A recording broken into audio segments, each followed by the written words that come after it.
सबसे पहले तो मैं आपका इस स्टेटमेंट पे जो अता तार साहब ने कल दी है उस पर आपका तज्जिया चाहूँगी कि हमारे 24 से 36 घंटे हमले का ख़तरा है एंड दे आर क्रिटिकल।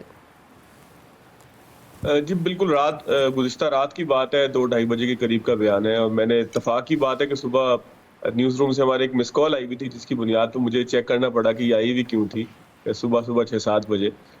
तो मालूम हुआ कि अता तारड़ साहब ने रात एक ट्वीट किया था, बड़ी तफ़सील से एक ट्वीट किया है, जिसके अंदर उन्होंने उन तमाम ख़दशात का इज़हार किया है, जो रियासत पाकिस्तान का बयानिया है कि हिंदुस्तान जो है वो किसी मौके के ऊपर 24 से 36 घंटे के दौरान, जिस तरह से हम हिंदुस्तान में भी देख रहे हैं कि मीटिंग्स किए जा रहे हैं मोदी साहब, लेकिन इसके बैकग्राउंड में देखना ये ज़रूरी है कि हिंदुस्तान बुनियादी तौर पर चाहता क्या है, उसका तर्ज़ अमल क्या है, उसका जो एक हकीकी मामला है। आप अंदाज़ा कीजिए कि पाकिस्तान के तकरीबन तमाम ही टीवी चैनल्स और पाकिस्तान के वो यूट्यूब चैनल्स के जो जिनका कोई जो है वो कशीदगी से ताल्लुक नहीं है। मिसाल के तौर पर मैंने तो सोचा भी नहीं था कि क्रिकेट के चैनल्स को भी जो है ब्लॉक किया जाएगा। अच्छा, मसला ये है कि पाकिस्तान में पीएसएल हो रहा है। पीएसएल एक बहुत अच्छा ब्रांड है, वो टक्कर देता है आईपीएल को। आईपीएल जो है वो उसकी व्यूअरशिप को डिस्टर्ब करता है, लिहाजा जो है वो पीएसएल के ब्रांड को डिस्टर्ब करने के लिए क्रिकेट के चैनल्स बंद किए गए, क्रिकेट के ऊपर तबसरा बंद किया गया।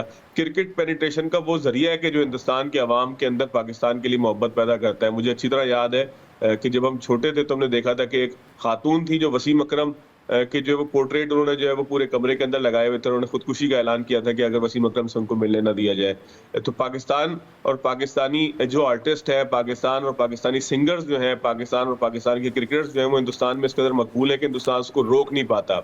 लिहाजा उन्होंने तरीका क्या निकाला है कि यूट्यूब के ऊपर जो है वो पाकिस्तान के चैनल्स को जो वो बैन कर दिया जाए। ये वही यूट्यूब है कि मुझे अच्छी तरह याद है 2012-13 की बात है या गालिबन 2014 की बात है कि जो है वो तौहीन अमेज कुछ मामलात यूट्यूब के ऊपर जब अपलोड हुए तो हुकूमत पाकिस्तान की बार-बार दरखास्तों के बावजूद इसी यूट्यूब ने जो है वो उन तमाम चीज़ों को डिलीट करने से, उन तमाम चीज़ों को हज़फ करने से इनकार किया और पाकिस्तान में एक तवील अरसे तक बैन भी रहा। आपको भी याद होगा, बल्कि सब ऑडियंस को याद भी होगा।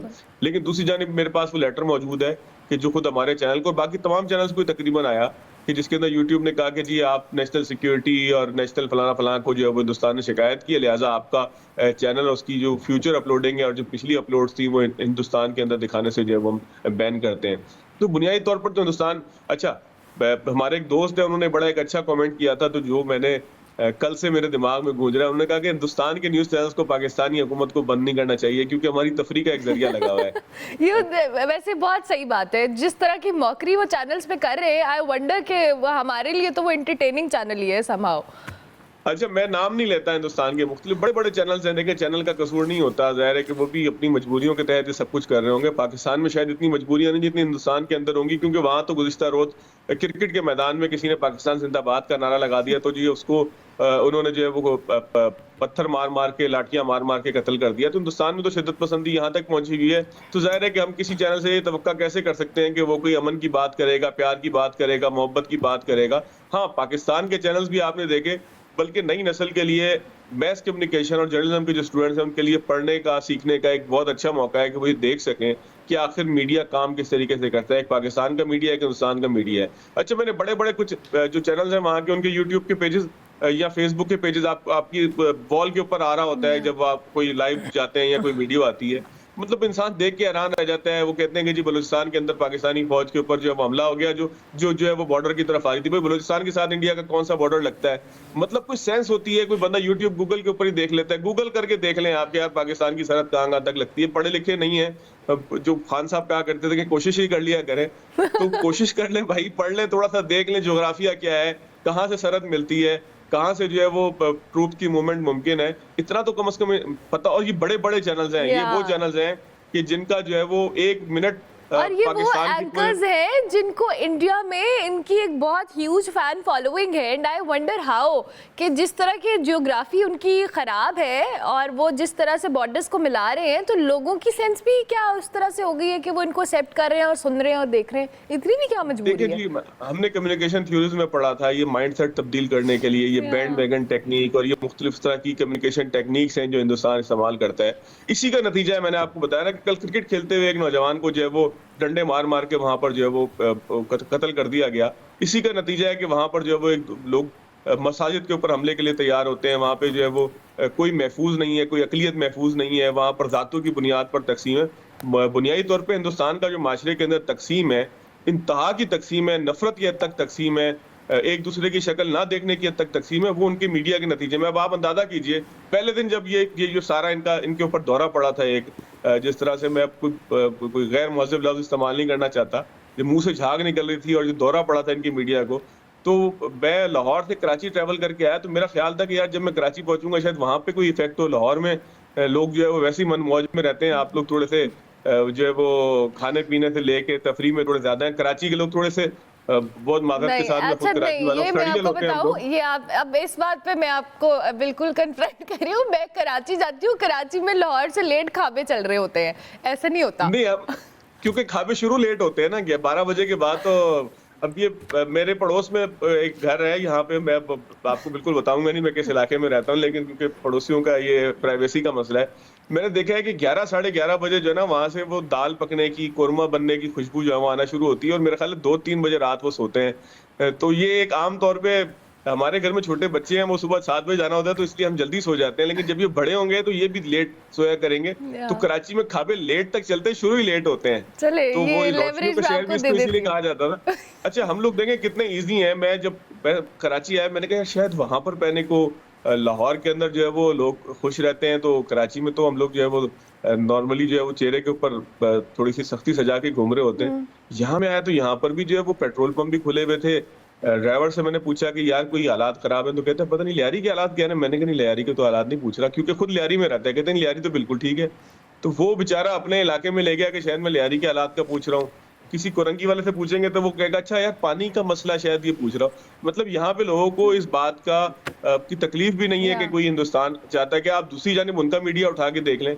हमारे मीडिया के ऊपर आप अगर 10-12 हेडलाइंस देखेंगे, जाहिर है कि एक जंगी सूरत हाल है, इसमें डिस्कशन तो होनी है ना। ये तो नहीं कह सकते कि हम पाकिस्तान जो है वो किसी खतरे की जद में नहीं है। लेकिन पैनिक की सूरत हाल नहीं है, जैसे इंडियन मीडिया पे दिखा रहे हैं कि इंडिया के अंदर जी पैनिक मचा हुआ है, पीपल वांट के जंग हो जाए। हमारे लोग तो बिल्कुल उस हिसाब से पैनिक नहीं है, they are okay, they trust their forces. हालांकि अगर आप देखें जितनी पूरी दुनिया के अंदर जितनी तकलीफ में इस वक्त पाकिस्तानी कौम है दहशतगर्दी के हवाले से, कभी ट्रेन के ऊपर अटैक होता है, कभी एयरपोर्ट के बाहर अटैक होता है, कभी स्टॉक एक्सचेंज पर अटैक होता है, कभी किसी एम्बेसी के ऊपर अटैक होता है, कभी किसी कॉन्वॉय के ऊपर अटैक होता है। मतलब मैं आपको वो जगह गिनवाने से कासिर हूं कि जहां जहां जो है वो पाकिस्तान को निशाना बनाया जाता है, अफवाज को हमारी निशाना बनाया जाता है, कभी किसी ट्रेन स्टेशन के ऊपर निशाना बनाया जाता है। दहशतगर्दी के खिलाफ जंग हमारे बॉर्डर्स के ऊपर होती रही, जिसका नतीजा जिसकी हीट जो है वो हमारे तक आती रही। ये तमाम चीजें हम फेस करते रहे ना। पाकिस्तान 80-90 हजार, ये तो पुरानी फिगर है जो हम कोट किए जाते हैं, तो लाखों से ऊपर फिगर चली गई है कि जहाँ पे हमारी बहादुर अफवाज से लेके आम आवाम तक जो है वो इस जंग के अंदर पिसते रहे। उसके बावजूद हम हंसते हैं, मुस्कुराते हैं। हम इस वक्त जो है वो जंग के माहौल में बैठे हुए हैं, यानी कि जब आपका वजीर इत्तलात रात को 2:30 बजे आपको इत्तला दे रहा हो कि हम पे जंग 24 से 36 घंटे में मुसल्लत की जा सकती है, उस मौके पे हम बात कर रहे थे ख्वाबों की बैठ के। तो ये अल्लाह ताला की तरफ से हमारे ऊपर नाजिल किया गया एक सुकून है कि इस जंग की माहौल के अंदर भी हमारे मुंह से झाग नहीं निकल रही। होना ये चाहिए था कि मैं मुक्के चला रहा होता यहाँ पे, मैं भी पागलों की तरह जो है वो, आपने देखे हैं कुछ रिटायर्ड बुड्ढे जनरल जो है इंडिया के, वो ऐसे लग रहा होता है कि वो स्क्रीन तोड़ के आपके ऊपर जो है वो आके हमलावर होंगे। और अजीबो गरीब एक स्टाइल है। ये सारा स्टाइल, ये सारा जो एक एम्बियंस होता है, ये क्रिएट करता है कि जिसके नतीजे में फवाद साहब वो सिर्फ एंटी पाकिस्तानी बयानियां बेच रहे हैं, दैट्स इट। उनको पता है कि पाकिस्तान के खिलाफ बोलेंगे, चाहे वो सियासतदान है, चाहे उनकी फौज है, चाहे उनके एंकर्स हैं, वो बिकेगा और लोग देखेंगे, उसको बाय करेंगे। दैट्स व्हाई आई गेस वो इतने ज्यादा पैनिक्ड नजर आ रहे हैं, बिकॉज उन्होंने अपनी दुकानें भी तो चलानी है ना। नहीं, इसमें एक चीज और होती है, बड़ा गैर मुहज़्ज़ब सा लफ्ज़ है कि जो है वो जो भौंकते हैं वो काटते नहीं, और जो गरजते हैं वो बरसते नहीं। ये बुनियादी तौर पर इंसान के अंदर की बुज़दिली होती है। आप कभी सड़क पे लड़ाई देखें, आप ख़वातीन हैं, आप लोग उस तरह से लड़ते नहीं। हम तो चौकों चौराहों पे भी बाज़ दफ़ा लड़ाई हो जाती है, गाड़ी आगे बढ़ाने पे भी लड़ाई हो जाती है। तो आप देखेंगे जो ज्यादा बुज़दिल होगा वो ज्यादा जोर से चीखेगा, जो ज्यादा बुज़दिल होगा वो ज्यादा इश्तियाल दिखाएगा, क्योंकि उसने करना कुछ नहीं है। और जिन्होंने करना होता है, अगर आपके घर में भी छोटे छोटे बच्चे हो ना, तो आप देखें कि एक बच्चा होता है जो बड़ा खामोशी के साथ रहता है, लेकिन जब पिटाई लगाने की बारी आती है तो वो छोटा हो बड़ा हो, बड़े भाई की, पंजाबी में बड़ी उसे बहन की मीसला कहते हैं घर में बच्चे को ना। हाँ, तो जो मीसना होता है ना वो ज्यादा खतरनाक होता है, ये आपको पता है। तो हम Yeah. इस वक्त जो है वो पाकिस्तान एक मीसने की तरह देख रहा है कि ये हो क्या रहा है, और बता रहा है कि मेरे पास आना नहीं वरना बड़ी पिटाई करूंगा। एंड और absolutely I so agree with that. I am so sorry, मेरे पास टाइम कम है, मैं चाहूंगी आप इस बात को क्विकली वाइंड अप कर दें प्लीज। देखिए, बुनियादी तौर पर पाकिस्तान, नबी मेहरबान सल्लल्लाहु अलैहि वसल्लम की एक हदीस है कि जंग की तमन्ना ना करो। जंग की तमन्ना हमें बिल्कुल नहीं करनी चाहिए, ना हमें शौक है, ना हमें ख्वाहिश है, ना हम जंग चाहते हैं। बिल्कुल। लेकिन अगर जंग हम पे मुसल्लत की गई तो हम बुज़दिल नहीं है, हमारा दीन भी हमें सिखाता है, हमारी सोसाइटी भी हमसे ये तकाजा करती है, हमारे खून में भी ये रचा बसा है कि हम जो है वो किसी शेर की तरह लड़ेंगे, आखिरी गोली तक लड़ेंगे। लड़ते रहे हैं, पहले 65 में लड़ते रहे हैं, 71 में लड़ते रहे हैं, कारगिल में लड़ते रहे हैं, अफगान वॉर की हीट जो है वो हम लोग जो है वो सेकते रहे, अपने जिस्मों को झुलसाते रहे हैं। तो इन तमाम चीज़ों के अंदर बिल्कुल एक आखिरी जो क्विकली मैं आपसे ये ज़रूर कहना चाहूँगा कि पाकिस्तान में शायद ही कोई ऐसा आदमी हो कि जो इस वक़्त कोई बुज़दिली की बात कर रहा हो। शायद ही कोई ऐसा आदमी हो, बल्कि कोई आदमी ढूंढने से शायद ना मिले कि जो ये कहे कि जो हिंदुस्तान ने अगर हमला कर दिया तो हम जो है वो रोना शुरू कर देंगे या हम मुल्क छोड़कर भाग जाएंगे।